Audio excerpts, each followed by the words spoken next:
Hi, thanks for stopping by. This is Pito, and I'm the midlife synthesist. Lately I've been getting a lot into samplers, and they're pretty interesting. The thing is, I get kind of obsessive, and well, I got a lot of samplers now, so I had the idea for a little series. I'm gonna grab all the same audio samples, and I'm gonna process them on my different samplers.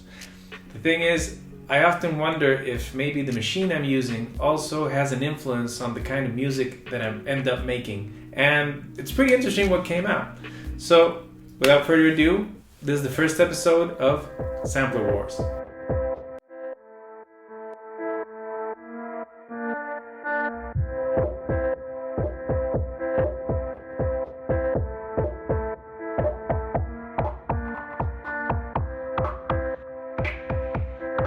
So, first episode of Sampler Wars, sp404 versus Op-1. sp404, modern classic. It's basically a huge hip-hop machine. I actually bought it because it feels like a real instrument, and I have to say, I learned how to use it in, half an hour, and muscle memory just kicks in with this thing. It makes that really fun, compared with something like the Octatrack that takes a lifetime to actually master. This is so much fun and so immediate. When you're slicing on the sp404, there's no real screen on this. You can't see the wave shapes like you usually do on other samplers. So it all takes place in your ear. And that, I think, makes you a better listener, and it makes you a better producer in general, I think. If you've ever ridden a motorcycle, you know that you become a better driver because you're forced to be absolutely aware of your surroundings.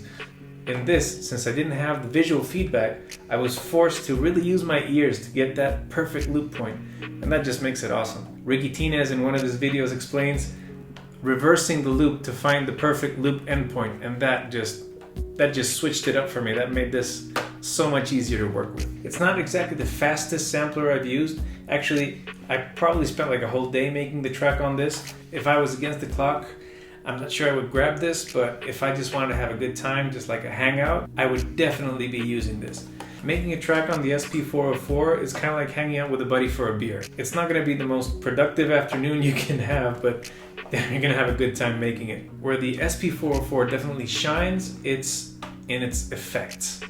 I've had Empress pedals, I've had Strymon pedals, and I honestly could say this is way up there with the best of them. The reverb especially, the vinyl is just amazing, and the compressor just sounds sweet. Another thing that's pretty cool on the sp404 is the pads. The pads feel awesome. They're not velocity sensitive, nor do they have aftertouch, but they feel awesome. So when you're playing it, it's kind of like when you're playing a guitar, you really feel the instrument, you really feel the sounds as they come alive in this thing. So when you combine the pads, the nice feel of the pads, with the awesome tweaking of the effects, this just goes crazy real fast. My main gripe with the sp404 was the polyphony. Since the pattern sequencer isn't that good on the sp404, there's a pretty common technique which is called resampling. The resampling technique basically means that, for example, on the pad number 1, I'm going to set it to record the internal sounds of the sp404 while I play the other pads. Now, the problem with this is the sp404 has a limit to how many voices it can sample at the same time. So I can only sample a stereo voice and 2 mono voices. So the problem is, if you have multiple stereo pads, they're going to cut each other off, and sometimes that's not what you want. So that's not exactly ideal. On the pitch shifting side of things, this does have a pitch shifter, but the algorithm is not that good. I actually didn't use it, so all the samples are in their own original pitch and tempo, because when you start manipulating it, it gets granular really fast, and it doesn't really work that well for what I was trying to do, at least. Another thing I really enjoyed on the sp404 is that slicing your samples. I read this on a Reddit page one time. It kind of feels like you're a rocket scientist. It makes sampling and slicing much more complicated, and it seems a lot more elevated than it actually is. So you kind of get the feeling you're doing like this very important job. By being harder, it just makes it a bit more gratifying when you actually make it sound the way you wanted it to. Here it goes.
Op-1. This thing is legendary. I actually have quite a history with this. I had one before, like 3 years ago, and it's kind of crazy because it's so simple to use that you think it's a simple machine, but you soon realize it can get really deep and it really gets really complex, or it can be as complex as you want it to be. I sold it stupidly, and I don't know, just time passed and I realized there was a bunch of stuff that I took for granted on the Op-1 that I couldn't do with anything else, and I ended up buying it again, and at the new price, oof, that one hurt. But they're gonna have to take this off my dead hands. I'm not selling this again. The workflow on the Op-1 is crazy fast. I probably finished the track in like, I don't know, an hour and a half, not much more than that. The thing is, all the controls are here on the surface. It's really straightforward and it's fun to use. I'd say on the fun scale, it's this and the sp404 probably like right there. Where the Op-1 really takes a big hit from the sp404 is in the effects. The effects of the Op-1 are not that great. Some are pretty utilitarian, like the filter that's pretty useful, or well, some are kind of like a niche effect, like the cow effect, which is pretty cool, but it kind of works only in a few situations. If you use a multi-effects pedal, like for example the Helix, this just grabs a whole new character and it gets even more amazing. For anyone who has or has had an Op-1, there's usually a love-hate relationship with the tape recorder, and you probably agree with me if you have one. When I first got it, I hated it. You couldn't quantize it. There's no undo button. I actually went like a whole month trying to find the undo button on the manuals or on forums and demanding, where's the undo button? But nope, there's no undo. So that's another risk factor, and that's what makes it like dangerous and really fun. But the cool thing is you have 4 tracks, so it's like an old school tape recorder, and you can overdub as many times as you want. So that means you can have all the synths and all the presets, one layer on top of the others. I've heard sometimes people say that you never actually finish a track, you just decide when to stop. And that's especially true on the Op-1. I mean, you can keep adding layers over and over and over. It's just like when you say, okay, it's enough, it's fine the way it is. The other gripe that I have with the Op-1, but this is more like a performance issue, is that it's more of a standalone piece in that it doesn't speak with my other boxes. All my other gear has MIDI and it's pretty easily implemented. But this, you have to get like a converter box, and usually, I don't know, it's just a hassle. So I usually tend to compose things on the Op-1, only on the Op-1, or I compose things on my other boxes and use this kind of like a freestyling synth or drum, but I usually don't sync it up with anything. So on the Op-1, usually what I start with are the drums. On this track, I used stock drums on the Op-1, and I sequenced them using one of the many sequencers that the Op-1 has. Over that, I started layering up the audio samples. Now, what's really cool about the Op-1's slicer and sampler, even though you're pretty limited to the sampling time, it's like 16 seconds. I think it's about 16 seconds. It's about 16 seconds. The cool thing about the sampler on the Op-1 is that you can actually slice the samples and individually pitch shift each one of them. Now, not every sampler has that. For example, on my Octatrack, I can slice up a sample and I can pitch shift it, but when I pitch shift it, I'm pitching up the whole sample, so all the slices are affected. On this, you can effectively make your own scale out of one big sample and just, start dividing it up on semitones until you have the scale you want. So that makes it for a pretty interesting palette of sounds. There's no time stretching on the Op-1. There is a time stretching algorithm on the sp404, but it doesn't work that well, so we're pretty much just dealing with pitch shifting. What you might notice is I made the sp404 track before I did the Op-1. And I think it kind of like permeated into the track I made into the Op-1 in that it was like kind of a low beat thing. So, well, here goes. I hope you like the track I made on the Op-1.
So that's pretty much it for the first episode of Sampler Wars. I hope you enjoyed it. If you enjoyed this video, please consider subscribing and press that like. It'll help me out a lot. Next video, I'm going to pit up the Electron Brothers, the Dig Attack and the Octatrack. The same samples and see where that takes us. And the big finale is going to be the big bosses, MPCX versus Octatrack, the battle everyone wants to see. Please let me know if you'd like me to do more reviews like this or more verses, what ideas you'd like me to explore. I love making music, I love showing how I make it, I love sharing it with you, so if you have any questions about any of these samplers, the Octatrack, the MPCX, sp404, Op-1, please let me know and I'll be happy to answer if I can. Now, full disclaimer, I am not an expert on any of these machines. I am just an average user, probably like you. I just love making music and spend my afternoons just spacing out while I'm pressing around buttons and having a good time. So please do not consider this an expert review. This is just one user to another sharing what these things can do. Stay safe, stay creative, and keep making the music that you love. I will see you in the next video. Thanks for sticking around.